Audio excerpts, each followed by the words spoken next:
Thank you very much, and thank you for inviting me again here. It's always a pleasure to come here. AWORK's members, President, ladies and gentlemen, Ireland has a very special position in these discussions on food security, on agriculture and climate change. From an international perspective, it is a very big country with an important message on the international stage. With concern about food security, one of the only rich countries so proactive about food security, and with very much forward-looking thinking on these global issues.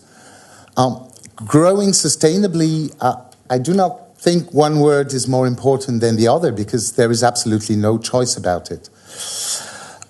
There is no choice about it because... It's okay, I'll do that. Okay, anyway. Sorry about that. There is no choice because these global issues of food security and climate change have to be addressed together. And if you want to address them together, you have to grow sustainably, globally. We need more food in quantity and quality and diversity everywhere for everyone. We need to adapt to climate change, and we need to contribute to mitigate to climate change. When I say we, I mean the agricultural sector. And when I mean agricultural sector, I include in the FAO definition fisheries and forestry.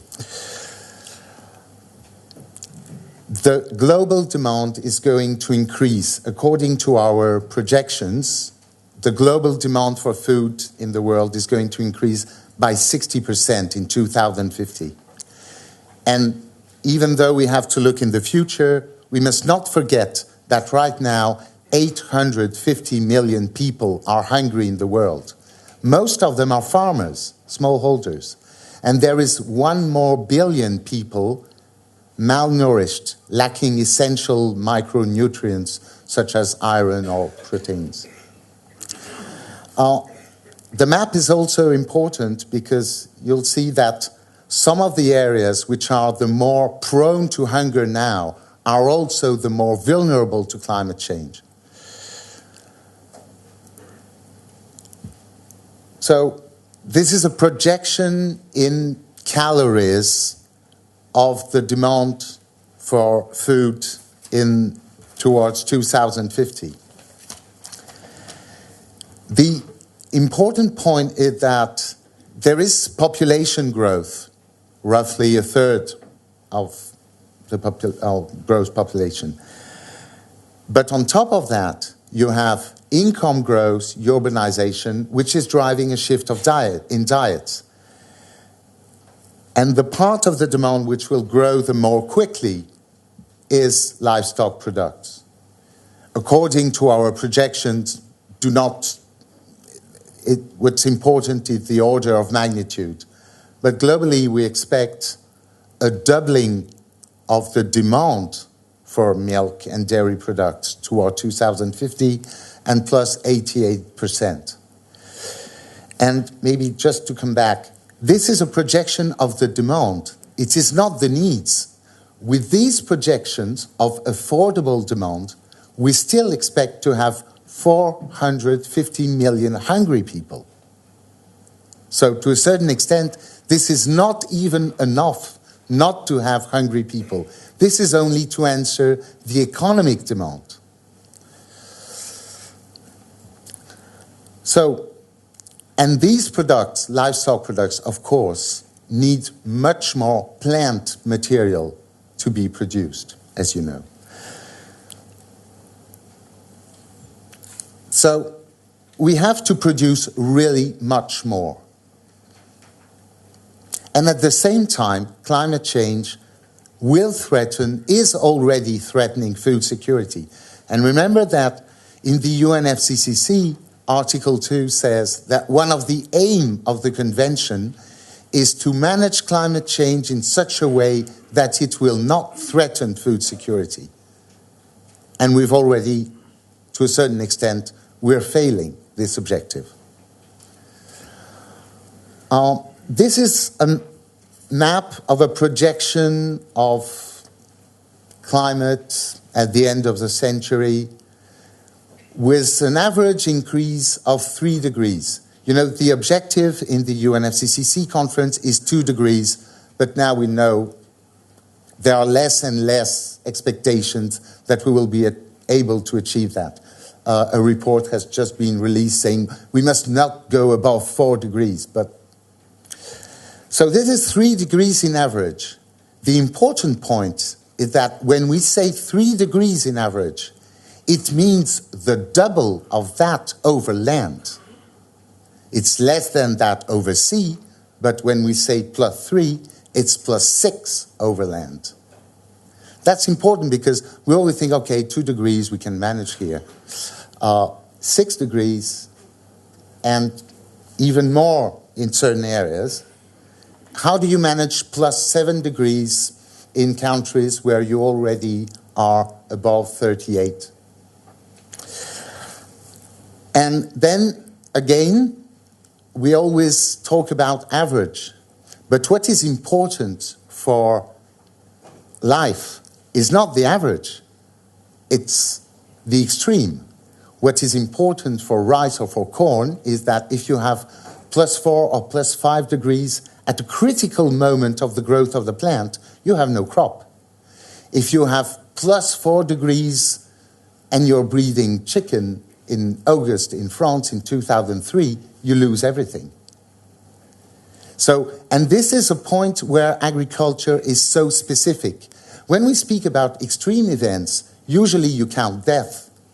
It's very big floods. For agriculture, a small weather event can be an extreme event.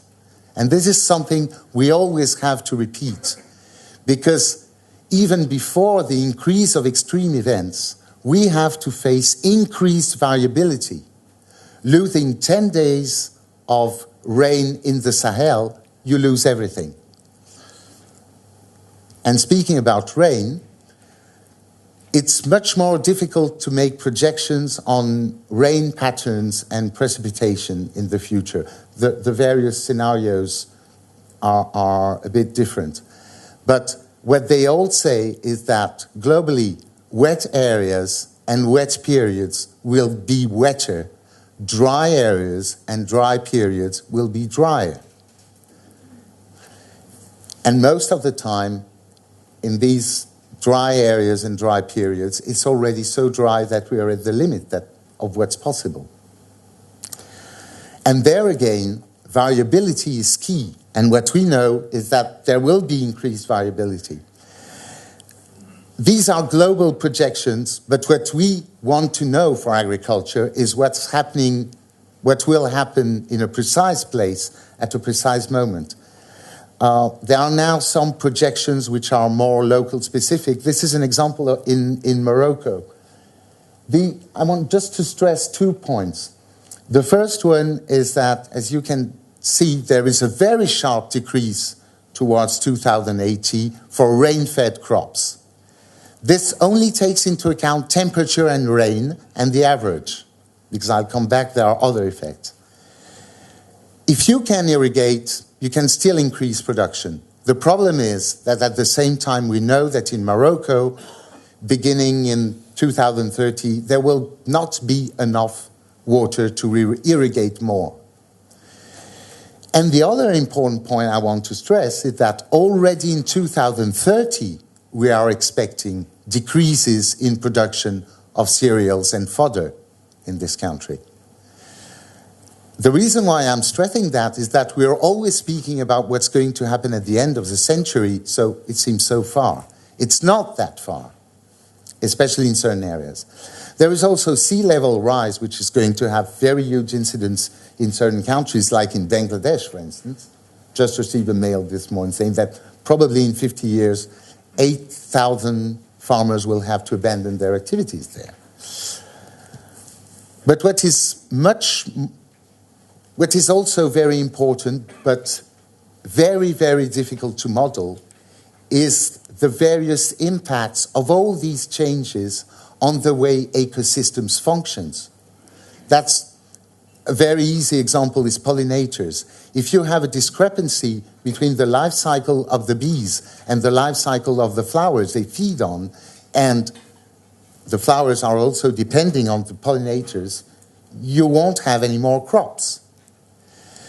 Another example is pests and diseases. They are very linked to weather. Liver fluke is linked to rain.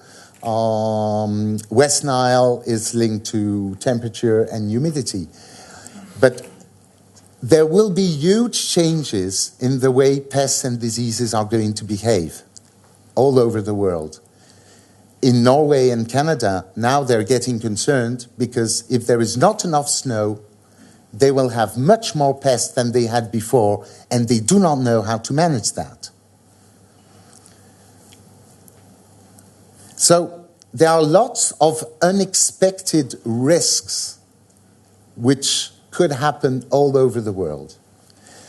And globally, the main effect on agricultural production is a decrease of production in certain areas. This is why I took the example of Morocco. Changes in the geography of production. Brazil has made a study showing that globally, most of the crops are going to move, which means that the farmers, the food chains will have to adapt. And there will be an increased variability of production. We had an example already quoted of the drought in the United States this year.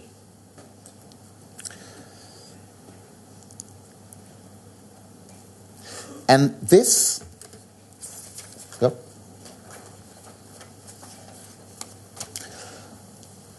that's a very rough map drawn from the IPCC of the productivity trends by 2050.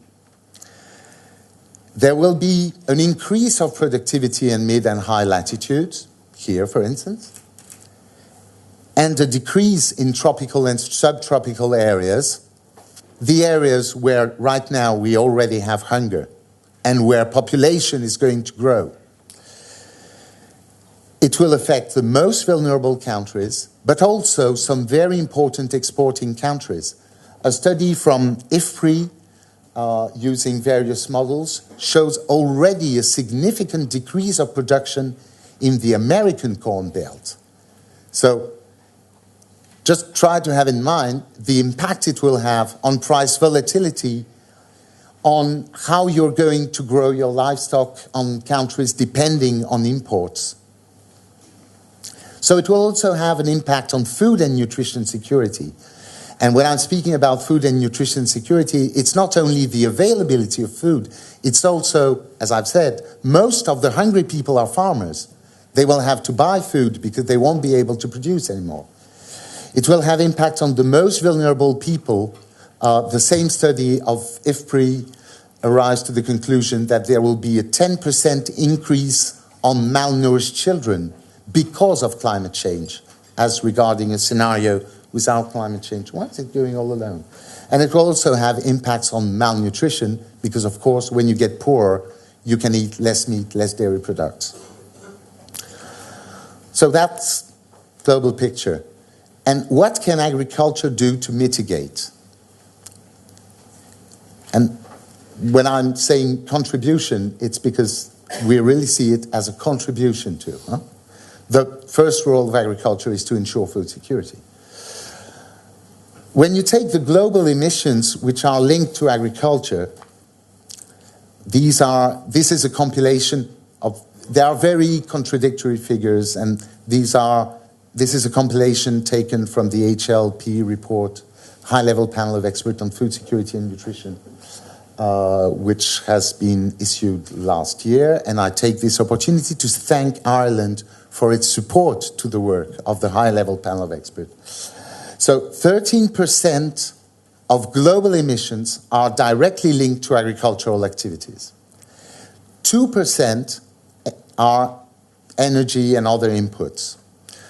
I'm insisting about them because there is very often the false idea that industrial agriculture is emitting and smallholder agriculture is not emitting. This is not true. All agriculture is emitting because it is linked to biological processes. Being inefficient is not enough not to emit. And 11 to 17% is linked to land use change. So this is very important. When you put everything together globally, agriculture is 1/3 of the emissions. So this is big. But as I said, it's mainly linked to natural processes, so it's quite difficult to reduce it. There is methane from rice field and livestock, nitrous oxide essentially from the use of fertilizers, both synthetic and organic, and also from manure. The important point from our perspective is that these emissions are going to increase worldwide, according to the IPCC, by 30 to 60%. So when you think about mitigation in agriculture worldwide, you have to keep in mind that emissions are going to increase hugely because production is going to increase hugely because the demand is going to increase. And what are the main factors driving emissions? Land use change is very important, as I said. Livestock, and especially ruminants. Fertilizers, irrigation, especially into rice, because the management of water changed the emission of methane, and then energy and inputs. These are the factors on which we can do something. One point about carbon sinks, because there has been a lot of talk about how carbon sinks can mitigate the emissions. For the IPCC, in its 4th report, there are important mitigation potential in agriculture, roughly 10% of the emissions in 2030, and most of that is carbon sinks. And most of this carbon sinks potential is in developing countries, because this is where there is the most degraded land and great surface of land. But the various estimations on the costs of these mitigation potential have been underestimated from our point of view, because they haven't took into account the cost of the transition. When you put land aside to restore it, during this period you have to feed your cows. And this is a cost. So even if it's better in the future to have more organic matter into the soil, how do you do for 5 to 10 years in order to arrive to that stage? And these costs haven't been taken.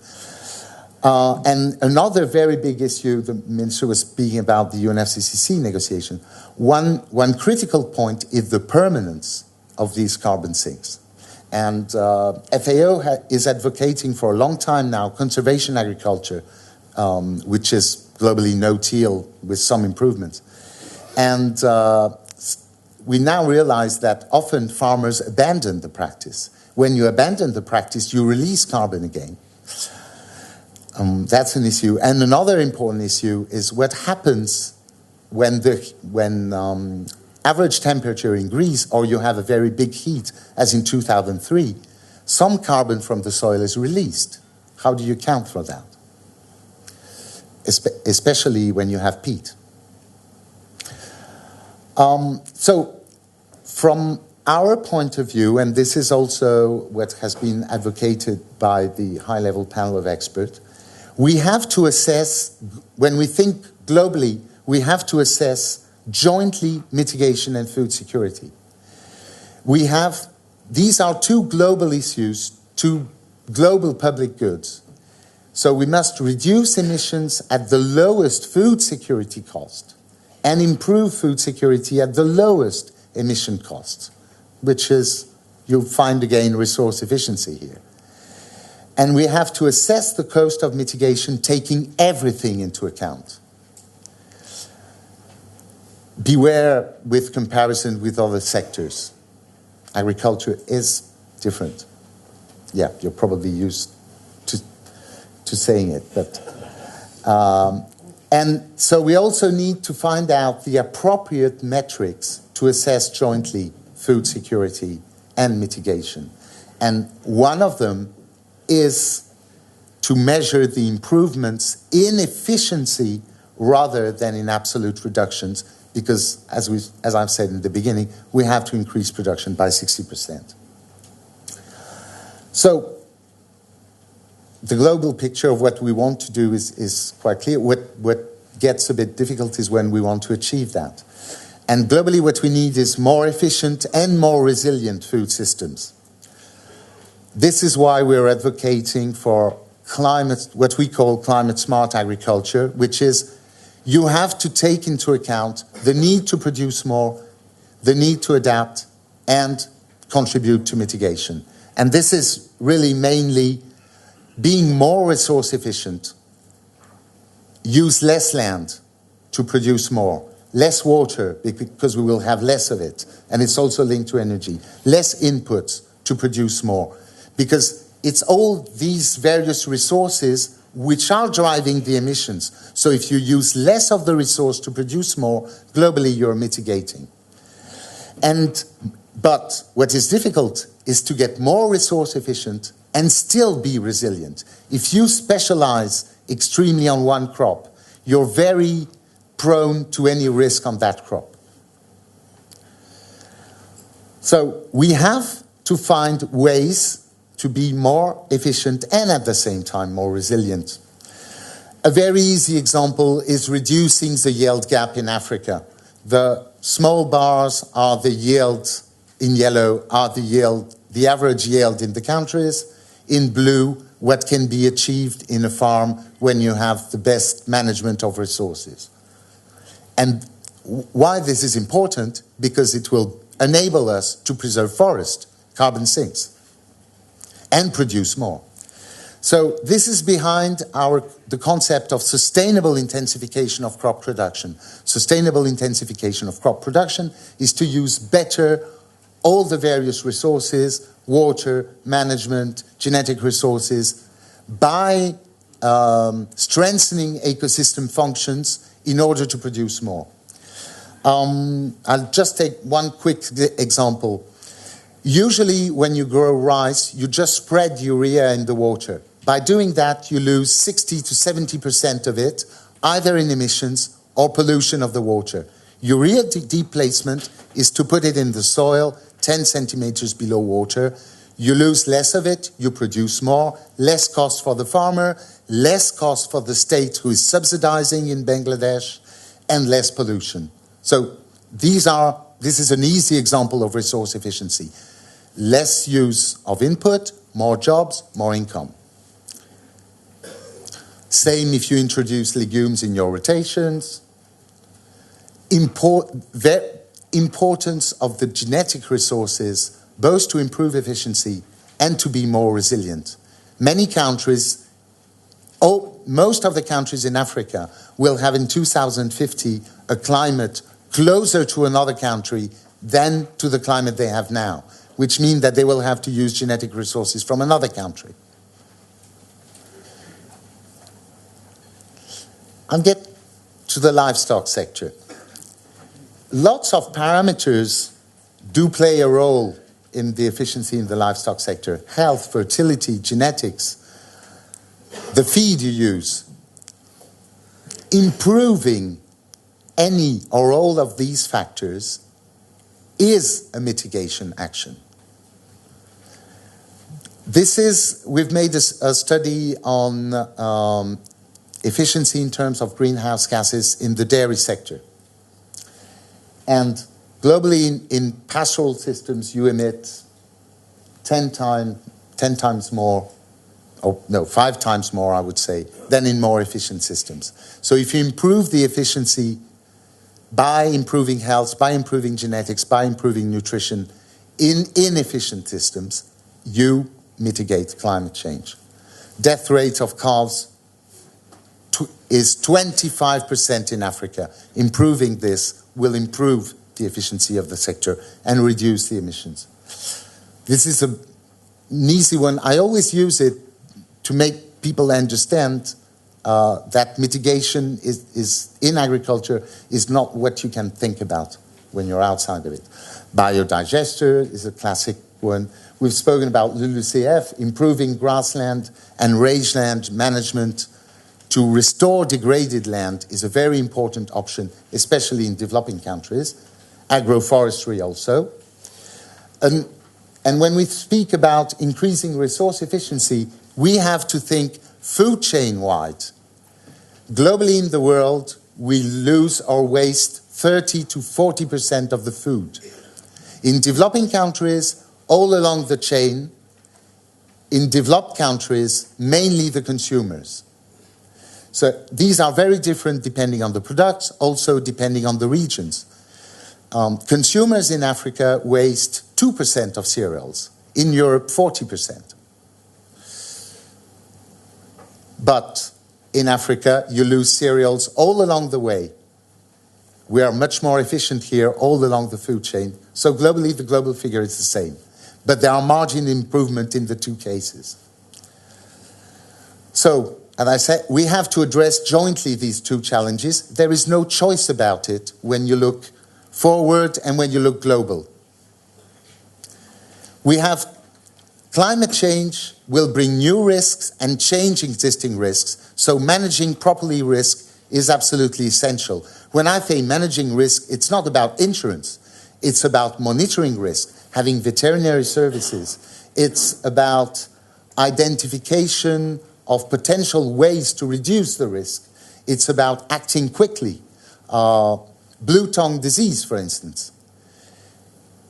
Identifying it quickly enough and taking the right measures at the right time is absolutely essential to reduce the cost of the disease and to be able to still produce. But then also to address losses to productive assets. I've already said a few words about that, but farmers can do a lot of things, but they have to be supported to change, especially to cover the costs of transition from one type of system to another one. Even if in the new system we want to promote, there will be more income, there is still this margin. There are huge investment needs for agriculture in developing countries. And this was without climate change. If you put climate change, you add 7 billion on top of that. There are also huge needs in research and development. The important point here is that globally, the growth rate of research funding has decreased in every area in the world, even in high-income countries. We need more research, and research involving farmers if we want to devise new systems. Trade will play an essential role. I've said that there will be more risk, more variability. One way to buffer that is trade. Local trade, regional trade, and international trade. Even if every country has to produce more, there will still be a need for trade. I'll conclude very quickly by summarizing the main recommendation of the high-level panel of expert report and of CFS, because they have been brought to UNFCCC, so that's making the link. So the first point is we have to integrate food security and climate change concerns, no question about it, to increase resilience to food systems, to develop low agricultural strategies that do not compromise food security. Information is absolutely key, and there is a need to involve all stakeholders, because agriculture and food system globally is probably one of the sectors where there are the more stakeholders and they are the more interrelated. There is no use explaining to French farmers that they need to produce sorgho to feed cows if the cow breeders do not want to use sorgho, and if the feed producers do not want to use sorgho, just to take a real example. This is the conclusions of the Committee on World Food Security, which met in Rome this year and discussed climate change and food security. The first point is the urgency to do something about climate change because it is already threatening food security. The second one, drawing from the HLP report conclusion, is to integrate climate change concern in food security policies and programs. We have to adapt. Increase the resilience of the more vulnerable groups and systems. Strong emphasis on adaptation. Mitigation to be considered as a co-objective of food security and adaptation, mainly around the idea of resource efficiency, and to link with UNFCCC to raise again the issue of food security in the international negotiation on climate change, which is one of the reasons why CFS requested the report and these conclusions to be sent to UNFCCC. FAO has presented them this in COP18 in Doha, and the minister has spoken about the program on agriculture. I personally think that this year the discussions have really changed, with a strong emphasis on food security, the importance of adaptation, most of the delegation much more informed. Things are slightly moving at the pace where it moves in international negotiations. Huh? So I've just said what's on that slide. So if you want more information, you can find all that on the web. And well, I haven't been that much longer. Thank you.